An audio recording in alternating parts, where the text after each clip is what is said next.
The Invitation in Scarlet London, 1754. The city was a breathing organism, its cobbled arteries coursing with carriages, fishmongers, chimney sweeps, powdered gentlemen, and women in gowns that rustled like whispered secrets. The Thames rolled, on, sluggish and gray, carrying away both the refuse of the city and the stories no one dared tell. Above this, in the grand houses of the West End, candles burned late into the night, illuminating parlors where laughter was too loud, and the scent of wine masked something far darker. Eleanor Whitcomb stood at the edge of that world. She was 21, with the quiet poise of someone who had seen enough hardship to make her wary, yet not enough to crush the ember of hope in her chest. Her late father had been a respected merchant, importing fine tea from Canton, until a fire, suspected but never proven to be arson, devoured his warehouse. In a single night, their fortune was gone. Her mother, frail and unable to work, leaned on Eleanor for survival. To keep them fed, Eleanor worked as a lady's companion to a viscountess, reading aloud to her, keeping her schedule, and enduring the pointed snubs of her employer's circle. It was during one of those dreary evenings, as Eleanor read aloud, from a French romance in the viscountess's drawing room, that the footman entered with a peculiar letter. The envelope was heavy cream, the edges scalloped in gold and sealed with deep scarlet wax. But it wasn't the color that made Eleanor's pulse quicken. It was the seal itself. A phoenix, wings outstretched, rising from flames. The viscountess barely looked at it, her thin mouth curling. "Oh, another one," she muttered. "Leave it on the escritoire." When the viscountess retired early with a headache, Eleanor's curiosity overcame her restraint. She approached the desk and, after a moment's hesitation, broke the seal. Inside, in flowing ink that smelled faintly of lavender, was a short, unsettling message. "Miss Eleanor Whitcomb, you are cordially invited to a gathering at Medmenham. Abbey on the evening of the full moon. Carriage will be provided. Wear crimson. F." There was no date, no signature beyond that lone initial, no indication of who F was. Yet the words seemed to carry a weight that pressed against her ribs. She had heard whispers of Medmenham Abbey, an ancient Cistercian ruin on the banks of the Thames, bought and restored by a nobleman whose tastes ran unconventional. Rumors painted it as the meeting place of a secret society of England's most powerful men.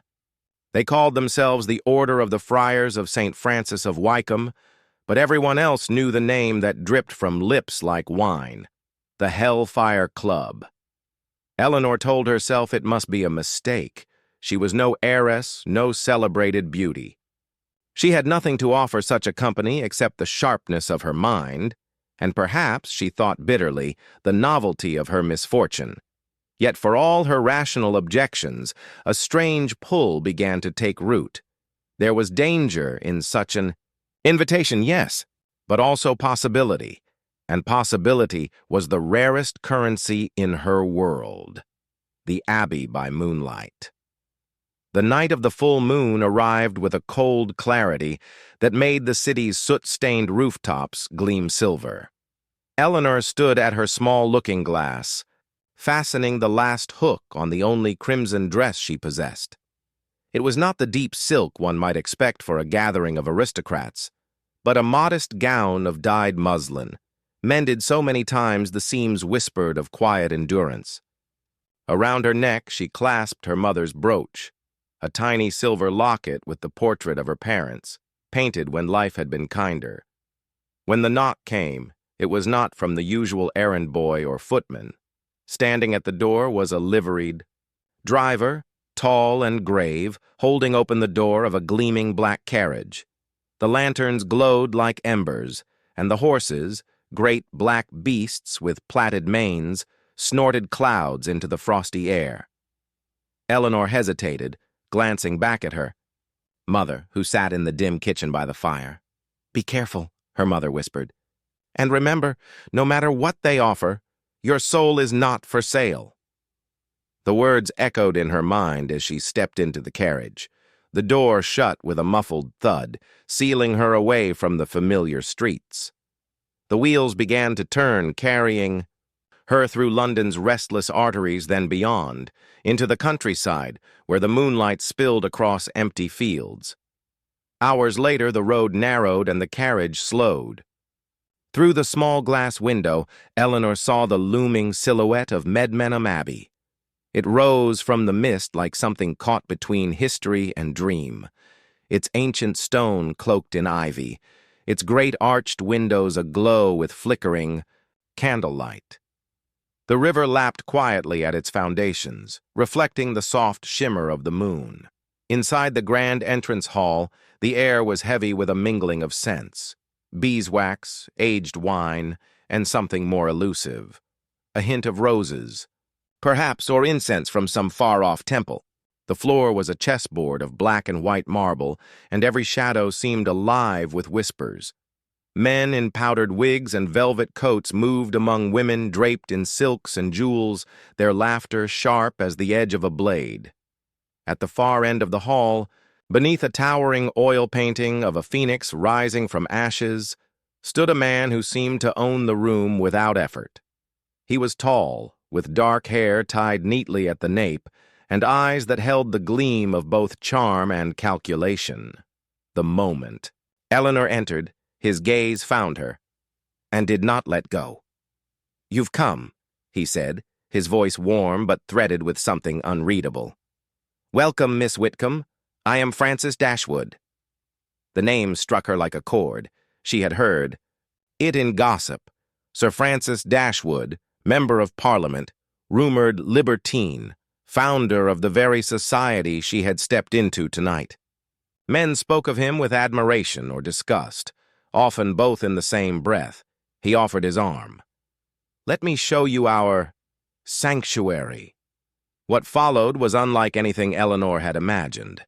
The main hall gave way to a cloistered garden lit entirely by lanterns, each flame swaying in the winter wind. Beyond it, through a series of carved archways, lay chambers each more extravagant than the last. One was a banquet hall where tables groaned under the weight of roasted pheasant, exotic fruits, and crystal decanters of Burgundy. Another was draped entirely in crimson silk, its low couches occupied by guests in whispered, conspiratorial conversation. Somewhere deeper in the abbey, faint strains of music drifted, not the polite minuets of London drawing rooms, but wild, foreign melodies that made her heart race.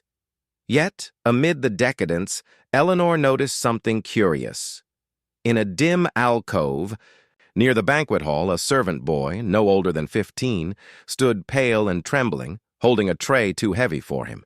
A group of drunken guests laughed as one flicked crumbs at the boy's face.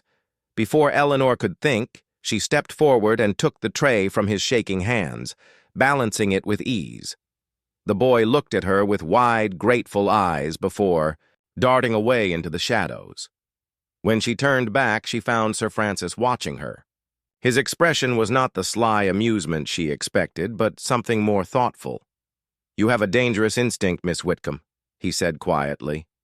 "In this place, kindness is both rare and noticed."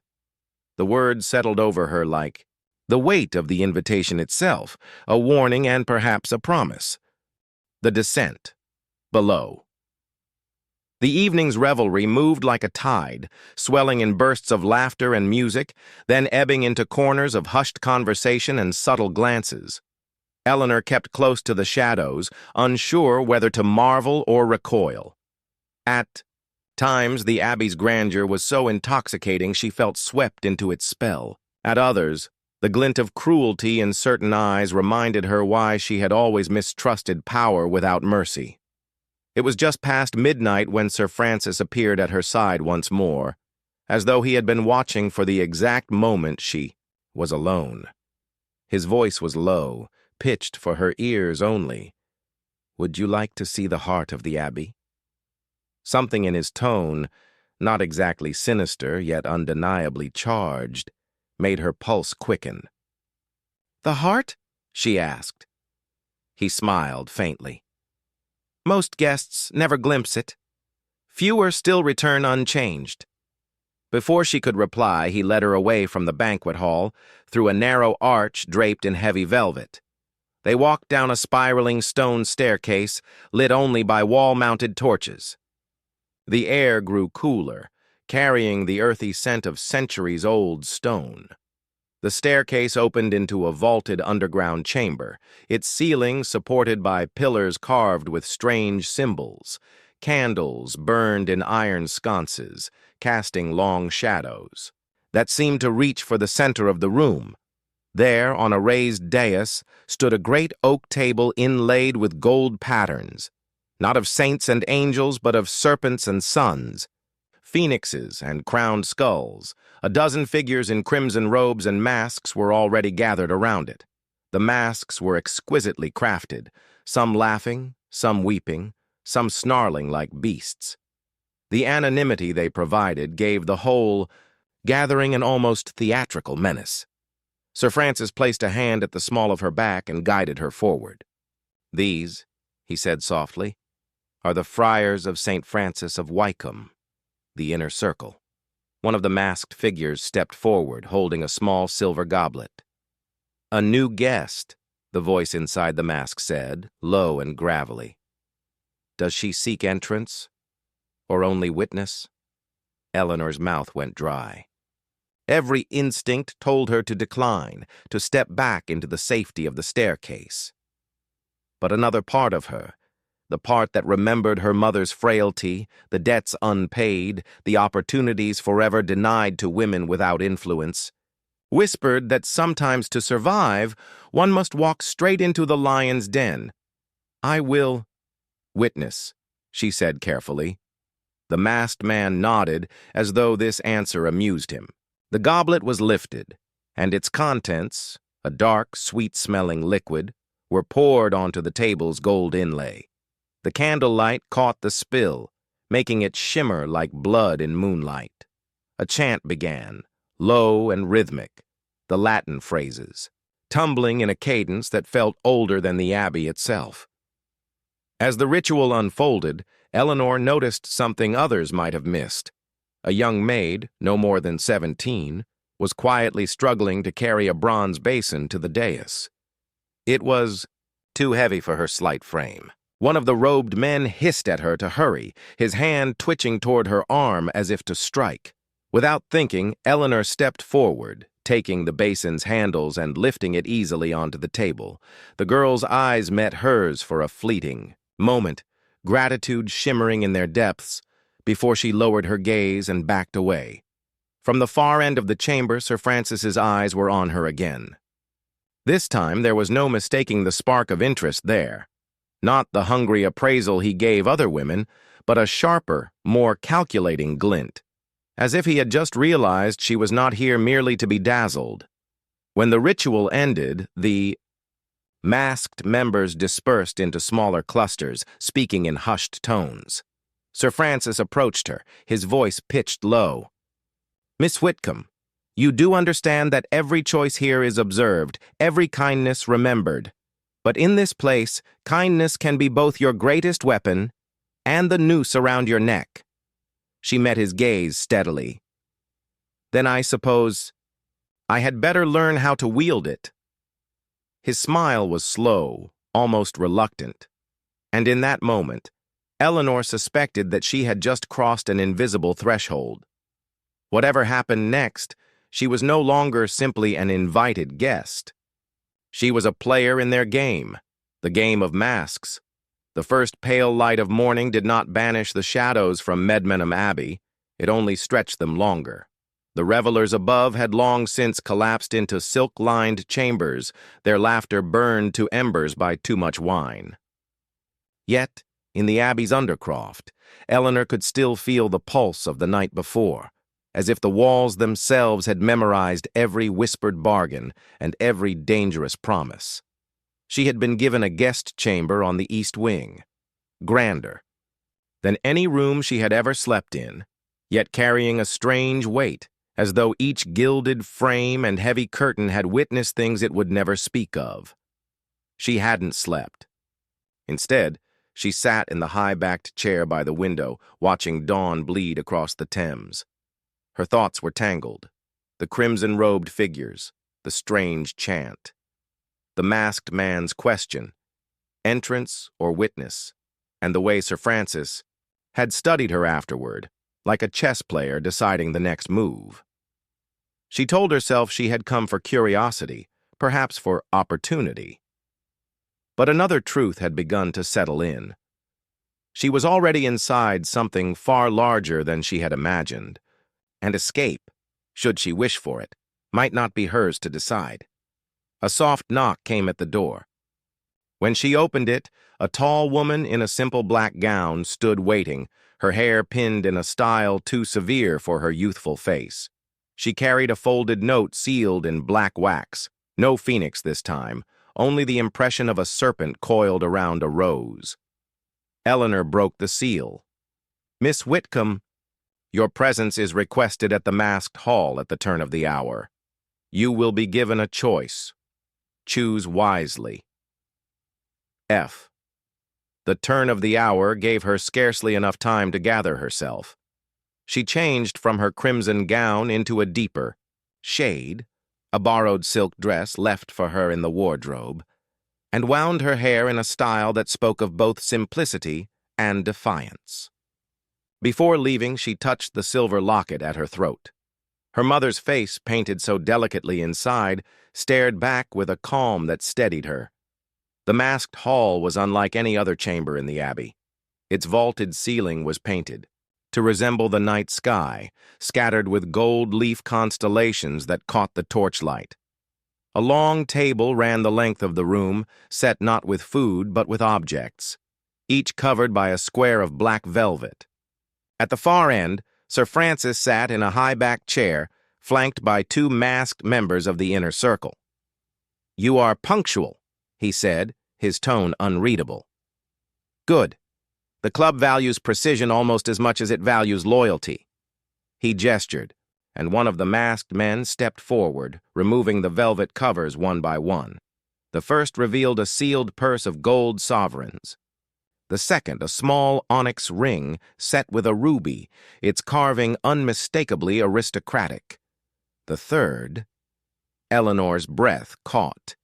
It was a parchment ledger, bound in worn leather, its pages filled with names and debts, and among them she glimpsed the name of her late father, beside a debt she had never known existed. "This," Sir Francis said, resting a hand on the ledger, "was never meant to leave our archives, but you have caught our attention, Miss Whitcomb, and the club has decided to offer you a game." "A game?" He smiled faintly. "A test, if you prefer. You may choose one of these three items. The gold could lift you from your modest life instantly. The ring would place you under the patronage of a family whose influence can open any door in London. Or..." He tapped the ledger, his eyes never leaving hers. "You may take this record, and with it, the power to ruin or free several people, including your own bloodline." The room was silent, save for the faint crackle of torches. The masked figures watched her, unreadable behind their crafted faces. Eleanor felt the weight of the moment pressing on her chest. The gold glittered with the promise of survival. The ring gleamed with the lure of influence. And the ledger. The ledger was dangerous. Its power coiled like a snake that could strike in any direction. "What happens if I refuse them all?" she asked, her voice steady. Sir Francis's smile deepened, not warm but approving. "Then you leave the hall as you entered, a guest, nothing more. But understand, in this place, refusing a choice is often the loudest choice of all." Eleanor's gaze moved from the gold to the ring to the ledger, and in that moment she knew.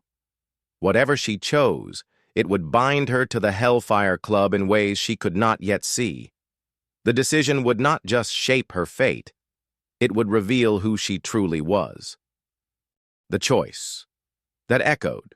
For a long, taut moment, Eleanor stood before the table, feeling the three objects pulling at her in different directions like invisible hands. The purse of gold was the easiest to understand. It glittered with immediate rescue. Her mother's medicines bought without pleading at apothecaries, their debts cleared without another humiliating visit to creditors. Yet gold was loud. Its sudden arrival in her life would invite questions. And in a world like hers, questions could be dangerous.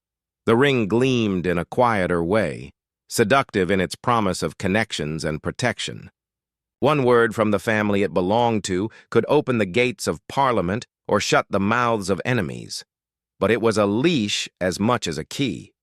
Whoever gave her that patronage would own her. Then there was the ledger.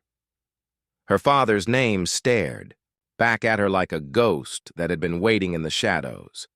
She traced the ink with her eyes, seeing the debt beside it, an amount large enough to have crushed any merchant. Why had he never spoken of it? And more importantly, why did the Hellfire Club have this record? Possessing such a document meant wielding a weapon in a world where reputations were fragile as frost. She lifted her gaze to Sir Francis. He sat, back in his chair, hands steepled, his expression that of a man watching the outcome of a wager he found entertaining. Around him, the masked members were silent, but Eleanor could feel their attention like a physical weight pressing against her skin. She drew in a breath. "I will take the ledger," she said. A subtle shift went through the hall, not shock, but something sharper, as if a hidden current had changed direction. One masked figure leaned slightly toward another. A soft, mirthless laugh escaped from the far end of the table. Sir Francis, however, did not move for several seconds. When he finally spoke, his voice was low. "Interesting. The gold would have been safe. The ring would have been predictable. But you choose the one that can both crown and condemn." He rose, lifted the ledger with both hands, and offered it to her. "Understand this. You are now in possession of truths that men have killed to protect. Some of the names in here are in Parliament. Others control ships, estates, even law courts. And one name in these pages, Miss Whitcomb, has the power to burn this abbey to its foundations."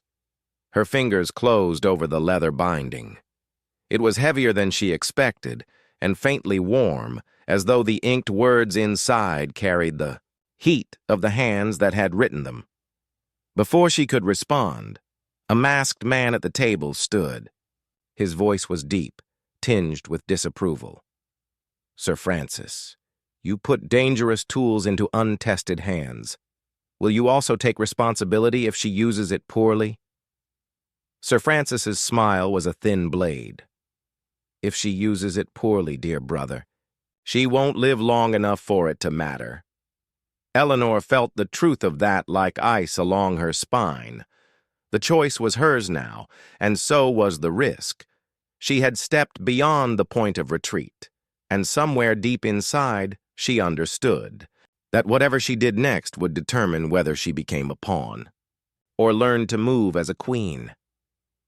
As she left the hall, clutching the ledger to her chest, she noticed the young maid from the ritual night waiting in the corridor. The girl's eyes darted to the book, then back to Eleanor's face. She said nothing, only pressed a folded scrap of paper into Eleanor's free hand before hurrying away. Eleanor opened it when she was alone in her chamber. The note was written in a hurried, uneven hand. "If you want the truth about your father's debt, meet me by the river gate at midnight. Come alone." The midnight gate. The abbey's east wing was silent save for the occasional creak of settling beams and the faint drip of water somewhere deep within its walls. Eleanor lay fully clothed on her bed, the ledger hidden beneath the mattress. The note from the maid burned in her pocket like a coal she couldn't ignore. Come alone. Midnight. Rivergate. When the bell in the far chapel tolled 12, she slipped into the corridor. Her slippers made no sound on the stone, but the air felt heavier, as if the abbey itself were holding its breath. Passing a tall window, she glimpsed the Thames below, a ribbon of black glass in the moonlight. Somewhere along its bank waited the truth. or a trap. The river gate was at the farthest edge of the property, where the abbey wall met the water. It was an old iron thing, rusted at the hinges but still solid, its bars shaped like curling vines. The lock was undone, swinging slightly in the night breeze. Eleanor stepped through into the cold air of the river bank. The maid was there, wrapped in a shawl too thin for the frost. Her name, Eleanor remembered from the servants' murmurs, was Maggie. Her hands were clenched around a folded piece of parchment. "You shouldn't have that ledger," Maggie whispered, glancing over her shoulder. "Once you hold it, you're marked. They'll test you, push you, watch you for weakness. And if they think you're not useful?" She cut herself off, shivering. Eleanor stepped closer. "You said you knew about my father's debt. Tell me." Maggie unfolded the parchment. It was a bill of sale, dated 5 years before her father's death, transferring ownership of his warehouse to a company Eleanor had never heard of.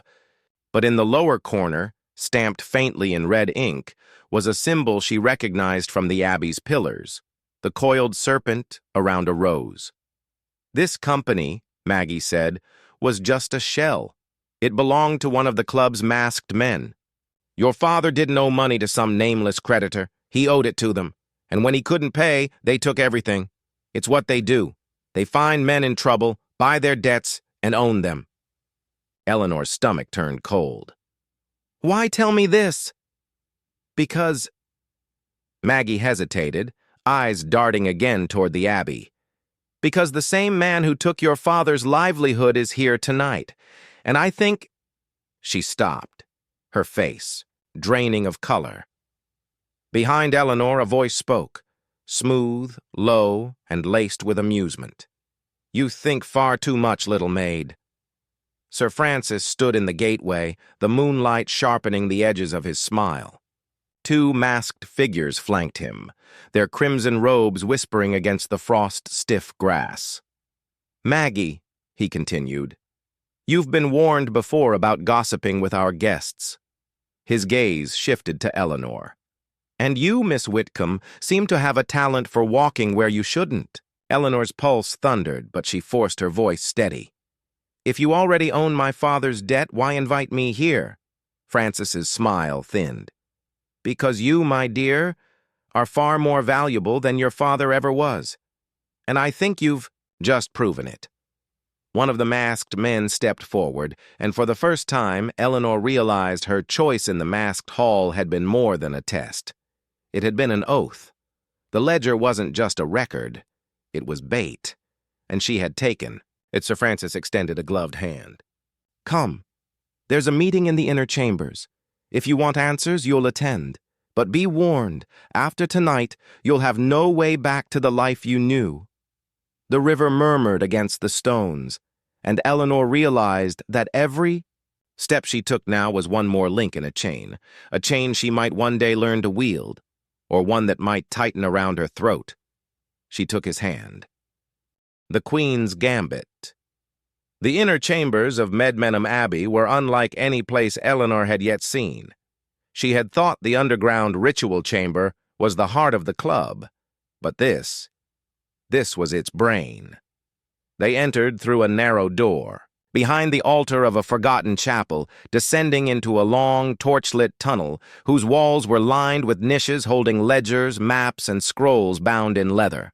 The air smelled of wax and old ink, the scent of history, or conspiracy, recorded and preserved. At the tunnel's end lay a circular room whose domed ceiling shimmered with gold leaf. Around the perimeter stood 12 high-backed chairs, each occupied by a figure in a crimson robe and mask. Only Sir Francis remained unmasked, his presence the sun around which these silent planets orbited. In the center stood a marble table carved in the shape of a compass rose. Upon it lay an assortment of objects, letters sealed with unfamiliar crests, ship manifests, contracts, and, most unsettling of all, a row of small silver keys, each tagged with a name. "Miss Whitcomb," Sir Francis began, his voice carrying easily through the chamber. You stand now before the circle. They are the governors of trade, the whisperers in Parliament, the owners of debts and futures alike.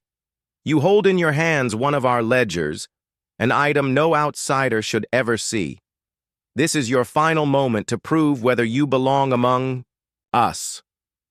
One of the masked members spoke, the voice clearly that of an older man, smooth but dangerous. Let us not waste time. The girl has already shown she has curiosity. What we wish to see is whether she has loyalty. A second figure leaned forward. And cunning. Curiosity without cunning is fatal in our world. Sir Francis gestured to the table. Tonight's trial is simple. One of these keys opens a safe in London containing documents that could destroy one of the circle and alter the balance of this club's power. We will give you a single clue, and you must decide whether to take the key and deliver its contents to us, or to destroy them yourself. Your choice will tell us everything we need to know. A ripple of unease moved through Eleanor.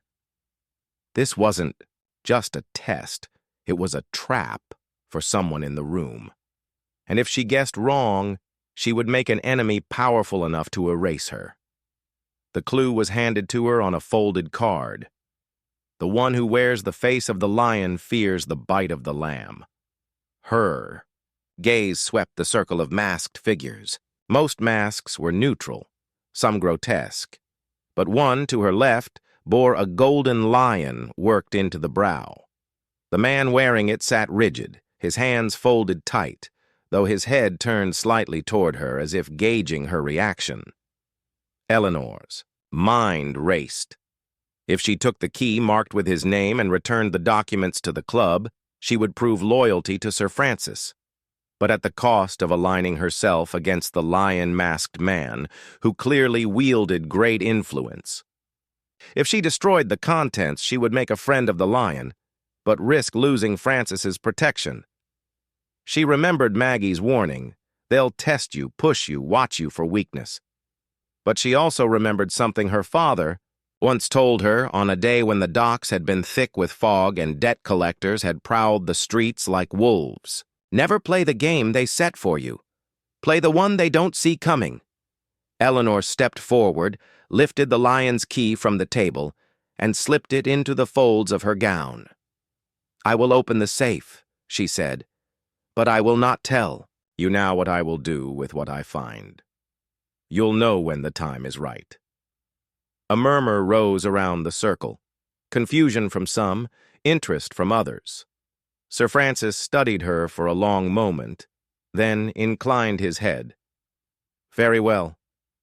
But, understand, Miss Whitcomb, in this club, every secret you keep becomes a debt you must one day pay. The meeting ended, the torches dimmed, and Eleanor was escorted back toward the main halls. As they emerged from the tunnel, she glanced back once, just in time to see the lion-masked man watching her go. He gave the smallest of nods, as if to say he understood her choice, or at least respected the nerve it took to make it. That night, alone in her chamber, Eleanor set the key on the table beside the ledger.